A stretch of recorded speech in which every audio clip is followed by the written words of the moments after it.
Winning the teenage title was Orlando Fernandez, who traveled from Quincy, Massachusetts. In the offseason, Orlando trains with his older brother and carries 30-inch thighs and a massive 230 pounds. He admits to not having the whole dieting process down, but at only 17 years old, he's got plenty of time to improve.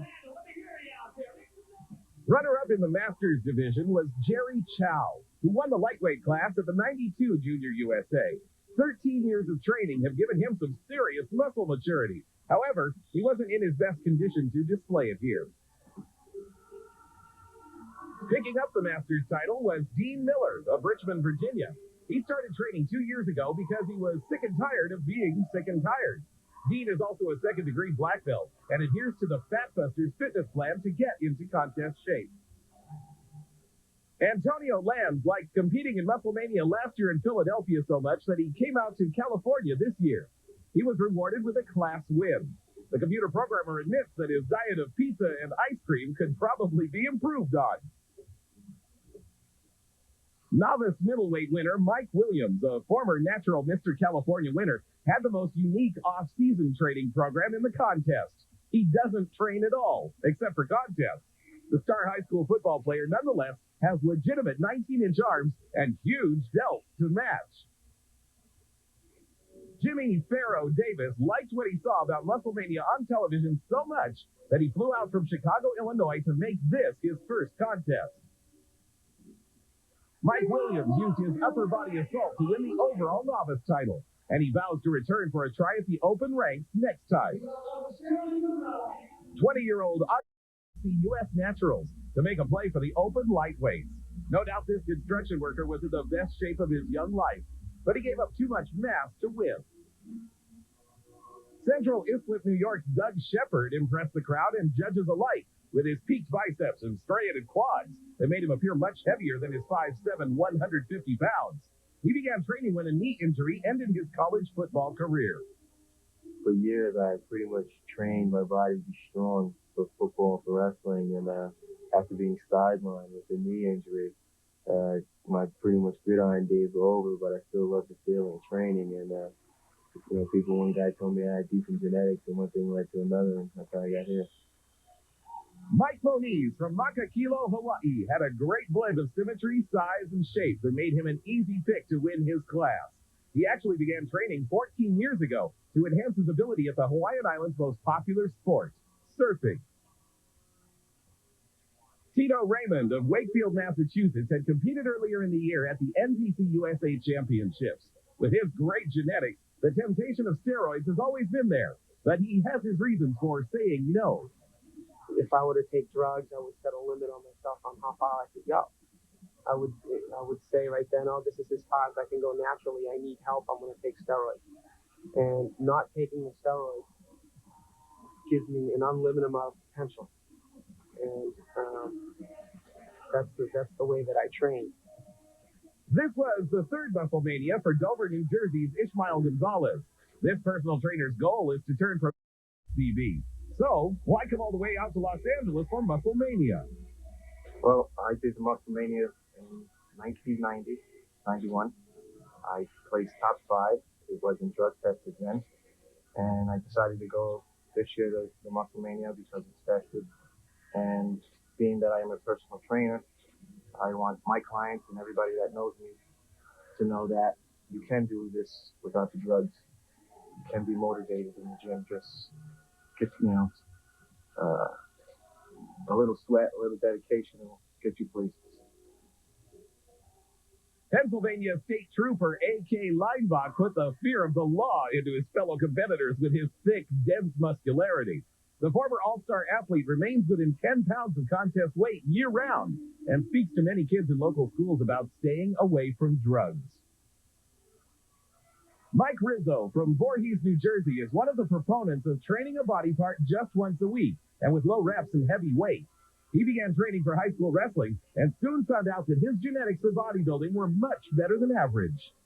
I think genetics are very important once you get past a certain level. I think determination and hard work can get you to a certain level, maybe like a regional and state level. But anything past that, you have many guys who are working hard with a lot of determination and the guys with better genetics are going to excel at that point. Although a squadron of heavy-hitting middleweights has flowed in from the Northeast United States, a bodybuilder from Northern California ended up winning the class. Moses Ajala, an armed forces veteran and teenage soccer champion, brought the house down with a tiny waist, flaring glass, and giant hanging arms. Marcus Reinhardt came to the United States from Stuttgart, Germany to live out his dream of being a bodybuilder in Venice Beach. He'd always wanted to lift weights like his older cousin, but took up kickboxing until his mom gave him permission to pump iron at age 15. Originally from New Jersey, where he was racking up natural titles a few years ago, John Phelan is now a research assistant working on his PhD in cell biology in Irving, Texas. His pre-contest diet contains large amounts of red meat, which doesn't seem to have hurt his condition one bit. Winning the class was John Sims, a former high school and college football star from Huntington Beach, California. The physical therapy student got interested in bodybuilding while attending the famous Weider muscle camp. Yeah, I gave up football and I used to also run track, both in high school.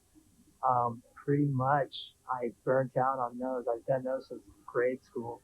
And when I went into the bodybuilding camp, when I started bodybuilding, my interest grew in that less than the other. And I asked myself two questions: what was I more happy doing? What did I want to do more? And I ended up picking bodybuilding. The youngest of the heavyweights was 20-year-old Omar Deckard from Hawthorne, California.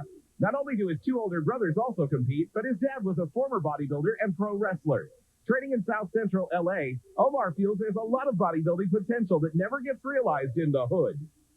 It's definitely of poverty, a lack of knowledge, just not knowing, that they might have potential to do other things because they're off into something else that's like far more worse.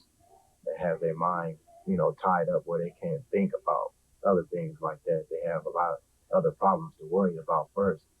But, if they had a taste of the good life, I'm pretty sure they could, be more enthused with something like bodybuilding or something like that.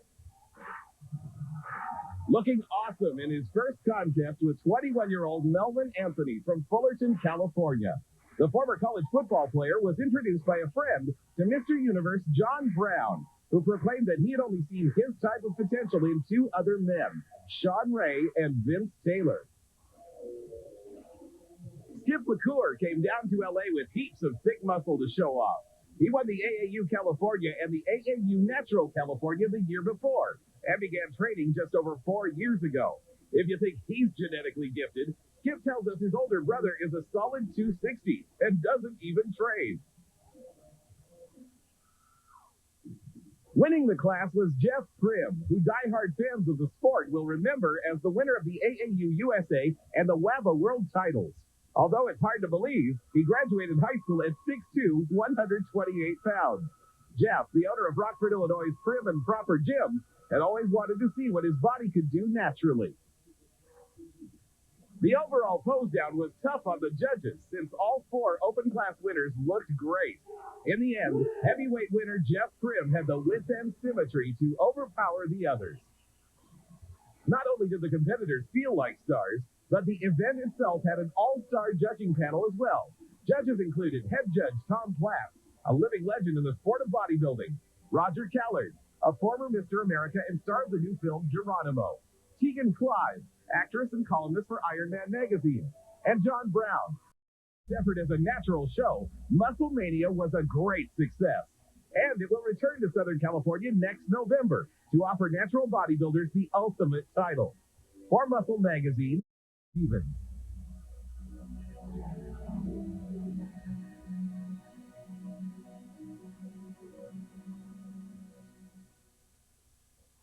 Already, Atlanta's a port-in for bodybuilders wanting to be just like his rooster. They'll actually want to be a part of this year's Musclemania. Here's how you can get on the natural axis. Musclemania has earned a reputation as one of amateur bodybuilding's most prestigious contests. Top-level competitive bodybuilders, awesome lighting, Dolby surround sound, and dynamic staging followed with unparalleled magazine and national television exposure make it a spectacle for fans and the ultimate title for natural bodybuilders. On November 19th, Musclemania returns to Southern California for another year of muscle domination. Usually forgotten, the natural athlete.